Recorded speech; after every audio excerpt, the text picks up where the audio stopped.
I got into a railway carriage, a country station the other morning, and settled down for what the schoolboys would call an hour's swat at a blue book.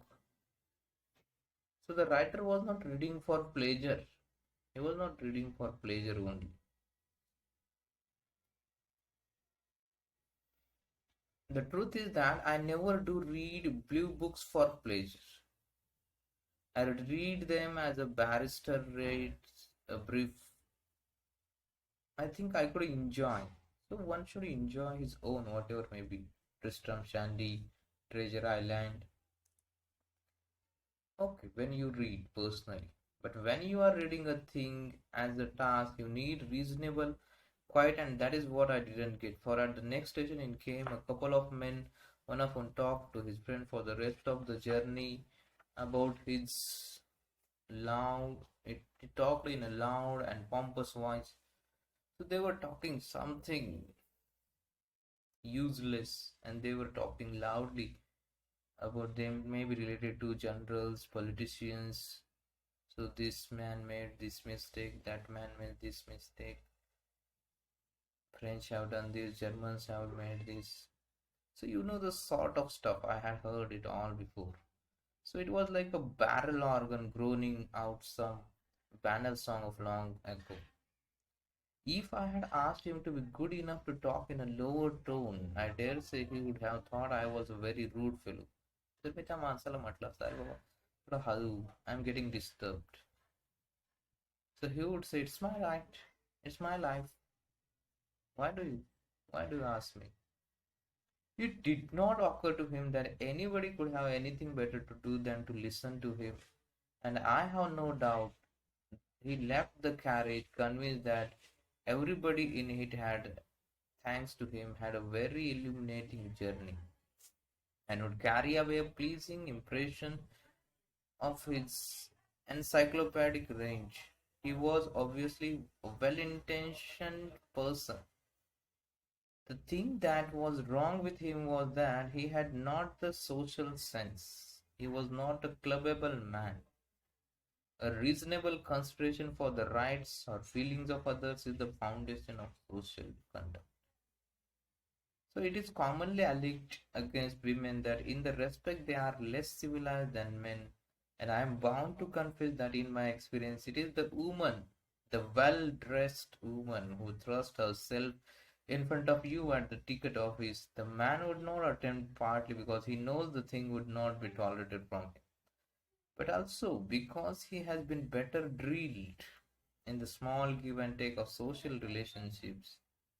He has lived more in the broad current of the world where you have to learn to accommodate yourself to the general standards of conduct. And his school life, his club life, and his games have in this respect give him a training that women are only now beginning to enjoy. So now you find some kind of change in women's life. I believe that the rights of small people and quiet people are as important to preserve the rights of small nationalities.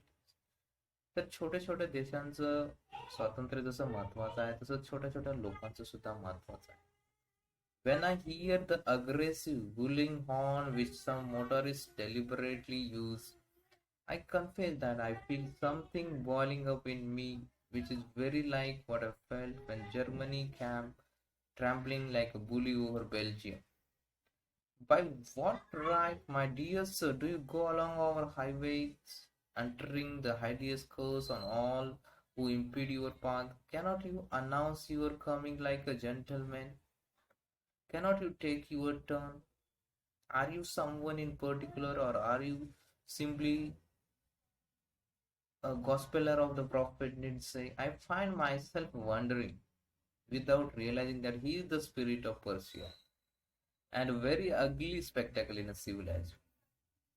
And there is the more harmless person who has bought a very blatant gramophone. So another example he gives. On Sunday afternoon, said the thing going, opens the window and fills the street with the song, keep the home fires burning, or some similar banality. What are the right limits of social behavior? We should understand. what are the matters which happens in such a sort? Let us take as so there are many examples he has given. So if you want to listen to music, you should not make it loud. Should not make a nuisance to other people. You should practice yourself without disturbance. It is great and impertinence for you to willfully trespass on their peace, as it would be to go unasked into the gardens and trample on their floored beds. There are cases, of course, where the clash of liberties seems to defy compromise. You find throughout the world many examples are there. I suppose the fact is that we can be neither complete anarchist nor complete socialist. It is not the fact only related with anarchist and socialist in this complex world.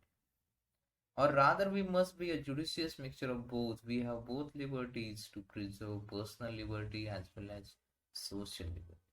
आपल्या दोन्हीही स्वातंत्र्य जपायचे आहेत, वैयक्तिक आणि सामाजिक. We must watch the bureaucrat on the one side and one of the anarchists on the other side. I am neither a Marxist nor a Tolstoy, but a compromise. We have to compromise somewhere. Karl Marx and Leo Tolstoy. कुठेतरी आपल्याला एक मध मध मधला मार्ग निवडावा लागेल, की एक मार्क्सिझम पण नसेल आणि टॉलस्टॉय पण नसेल. I shall not permit any authority to say that my child must go to this school or that shall specialize in science or shall play rugby or soccer. These things are personal. You should not disturb. But if I proceed to say that my child shall have no education at all, then it's wrong.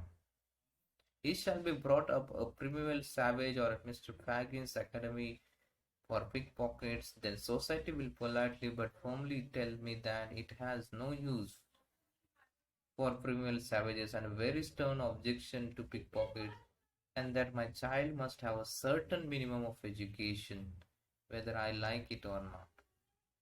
I cannot have the liberty to be a nuisance to my neighbors or make my child a burden and a danger to Commonwealth.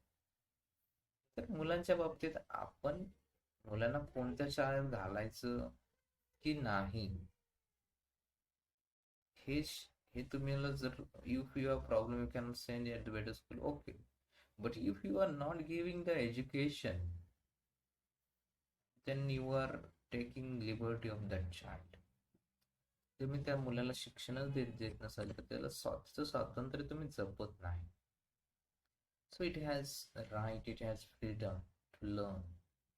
It is in the small matters of conduct, in the observance of the rule of the road, that we pass judgment upon ourselves and declare that we are civilized or uncivilized. आपण छोट्या छोट्या गोष्टीवर ठरवतो की आपण civilized आहे की uncivilized. The great moments of heroism and sacrifice are rare. It is the little habits of commonplace intercourse that make a friend. So we should understand the great sum of life between how to make it better journey, not bitter journey. I hope my friend in the railway carriage will reflect on this. At last, the essay says the people who were quarreling, they were making the sound at the railway, so they would learn that what is liberty and they will keep quiet so I can read very enjoyfully. Then he will not see that I am sure to explain to his neighbor where French went wrong and where the Germans went into. He will do it in a way that will permit me to read my book undisturbed so that writer can enjoy the reading. So here ends this essay. तर या ठिकाणी हा essay संपतो.